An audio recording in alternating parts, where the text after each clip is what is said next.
Good morning. Welcome to Richmond Events Podcast, Leaders in the Industry, where we sit together with top-notch leaders discussing important topics in the HR, IT, marketing, finance, and healthcare industry.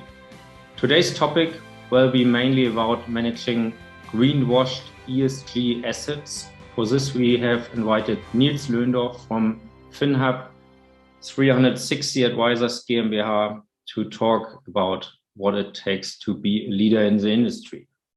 Sit back and enjoy. Just a little note regarding the biography of Nils Löhndorf. He's a serial executive in banking and consulting, a passionate advisor coach and business angel.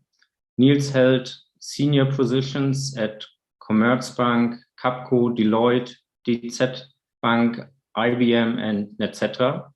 He is in the founding partner of Finhub 360 Advisors and Advice Securities Grid and Advantra Wealth in London. He consults banks and asset managers on ESG topics from strategy to implementation and is a moderator and speaker on selected conference. So again, good morning. And first question, Nils, how did you enter the financial industry and what continuously inspires you to keep working in this field?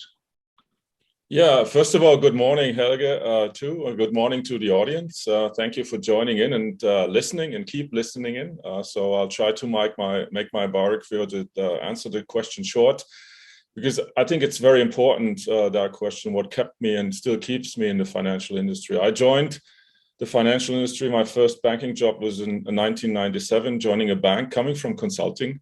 I was consulting banks at that time on innovation and then switched sides deliberately to entry the banking industry as the senior referent for capital markets, equity capital markets.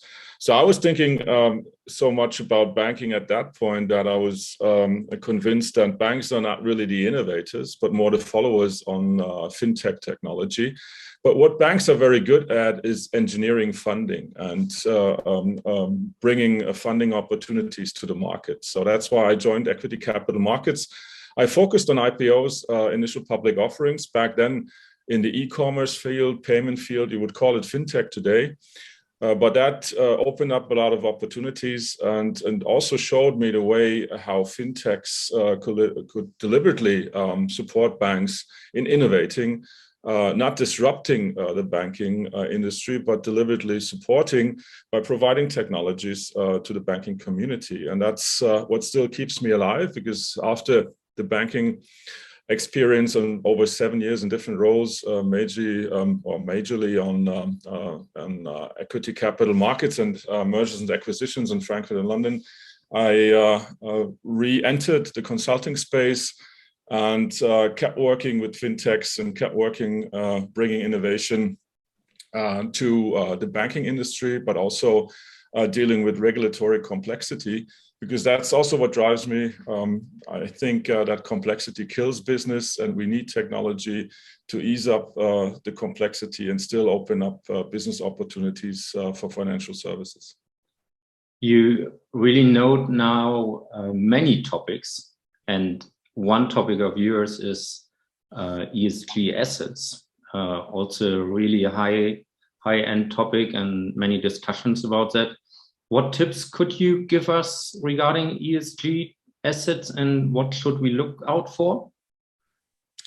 Yeah, thank you, Helge. I mean, just continuing what I quoted last, complexity kills business. I think that's a very important regime. If you look if you look and challenge, if you look at regulatory requirements, not only around sustainability, but also other topics. But if we talk here about ESG, meaning environmental, social, and governance, I think we should see where we can reduce complexity, right? That's what we should look for, because that will support our decision making as bankers and investors. But also we shouldn't judge the book by the cover. right? If you look, and I think a good example is if you look at ESG scores, which are established in the capital markets, Nike used to have a better ESG score than Tesla, right? So that's not the obvious, but I think it's impressive because you not only have environmental aspects to ESG, you have social aspects and also governance aspect. And the governance score was not really leveraged by Elon Musk's tweet comments on various topics. So that counted in. So I think judging the book not by the cover is one thing. And then also dealing with complexity and transparency, I think, is a key. How transparent are those assets marketed? How clear is the underlying data available? I think that's also very important. And in the end, I mean, it's all about generating profitability for the investor. That's why we manage assets. That's what we look for as an investor. And I think what I would look at ESG is clarity and transparency around how the initiatives of the companies, of the underlying asset, support also the profitability long term, because it's about innovation and where do the companies allocate the money, the investment to new projects, to provide innovative technologies to retain environmental, social, and also governance goals. Right. And everything based on ESG criteria, right? And regulation. And what do you see in the future for sustainable asset management? It will be still a hype, or is it a hype, or is it now clear in the market? No, I don't think it is a hype. And I think that is also very clear if you look at the policy making, if you look at what the regulator brings to the table. I mean, sustainability has been around for long on the UN agenda and since the 70s. I think one of the challenges is that it was for a long time a governmental issue, and also bringing opportunities to third world countries and opening that up. I think the companies came later to the table around Rio de Janeiro conferences in the 90s. And then it slowly dripped into the governance regimes of the companies and slowly dripped in the innovation path. But now if you look at what happened on the EU with the taxonomy and really focusing on the Green Deal, I think that's super important. It's not a hype. It's the only chance we have to retain a net zero goal, as an example, and to bring the temperature down so we don't waste our planet and need to look for new ones. And I think that's super important. It is not a hype, right?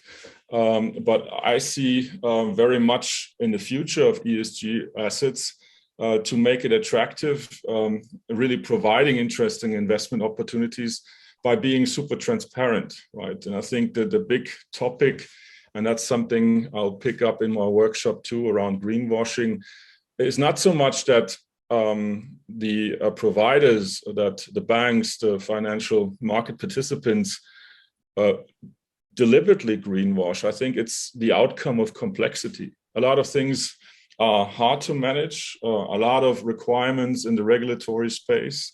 And I think it's hard to map it to the current offerings. It's hard to manage. And obviously you can't manage what you can't measure. So we still have a big issue in all the ESG topics. How do we measure it? What is the data, right? Is the data adequate to manage, right? What is about the point of sales, right? Is the investor better educated than the point of sales at that time? How do we propagate the knowledge within the financial markets participants to adequately and transparently sell ESG assets? And what is the true profitability benefit in doing so? Because that's what investors do. They invest to gain profitability from their assets. And I think there I see the future of ESG a lot around reducing the complexity, making it clear where we have the opportunities, and not only looking backward on historical data, but much more also showing how active the specific company, for example, is in utilizing stewardship of stakeholders and shareholders and so on. Okay, great input. Thank you for that. And look a little bit on another side. What are your plans in the near future? Do you have a special project coming up or anything related to the financial industry? Yes, because that's our focus, and that's where what we stand for as Finhub 360 Advisors, to deliberately look at interesting, innovative projects. And I think also maybe let me make an example. We had, a hard, tough time in the industry on this planet with the COVID times. But as we shouldn't get or let a crisis go to waste, there were also some technology innovations which also dealt with complexity and transparency. And I think that can be mapped very nicely also to the complexity of ESG. Being transparent and providing immutable information on the data, right? Deliberately being super transparent, avoiding greenwashing by that. And how cool would it be if you look like on a kit, on a term sheet of an investment, have a QR code, being able to scan that in and have the full transparency on the ESG applicability of that asset, and have that readily available to the professional or the retail investor. I think that would be a very nice step, and also a cool project we're currently talking with selected clients on. Okay. Another topic is leadership. What makes a good leader in your eyes? Well, that's a challenging question, right? Because you probably need to ask the people who are led, not so much the leaders sometimes. But I think what is important from my perspective is that, and that holds for individuals, that holds for companies alike. I think companies also are kept by reaching very challenging goals or their vision by a clear path to a lesser goal. What I mean by that is, and I think that's where the leader comes in, right? So, we see a lot of interesting performing companies who have great visions, also in the startup space, in the fintech space, but they're not achieving those goals because there's a clear path to a lesser goal. That could be in an established company, the quarterly earnings, right? And specific shareholder interests. That could be the interests of venture capital companies in the startup world. But I think it's important that the leaders in those companies, indifferent if it's a startup, an established player in whatever industry, they close that gap and have the clear vision and also a clear pathway to that vision.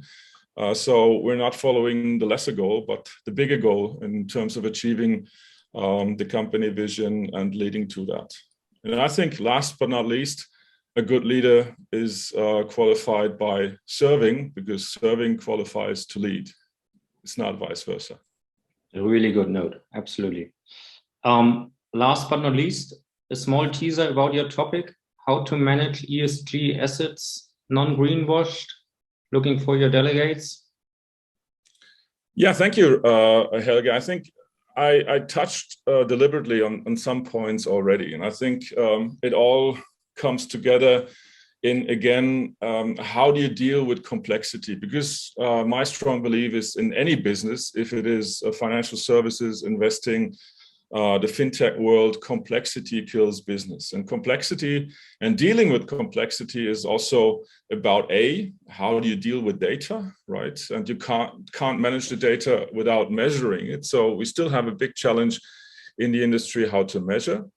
What I want to show around and what I want to introduce the audience is also a clear framework in dealing with complexity, right? There is a step-by-step approach to that. It is manageable, right? The regulator gives a clear framework independently if it's an EU regime or a voluntary task given by local regulators, for example, in Switzerland.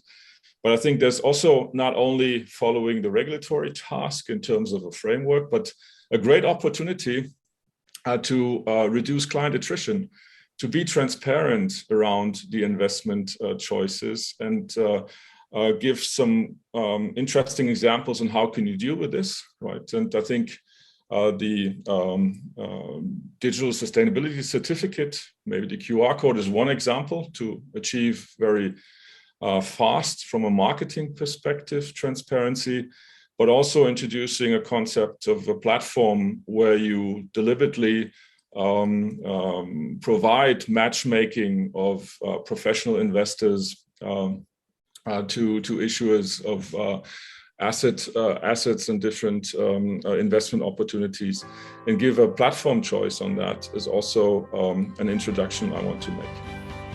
Perfect. Nils, thank you very much for this introduction to all these questions.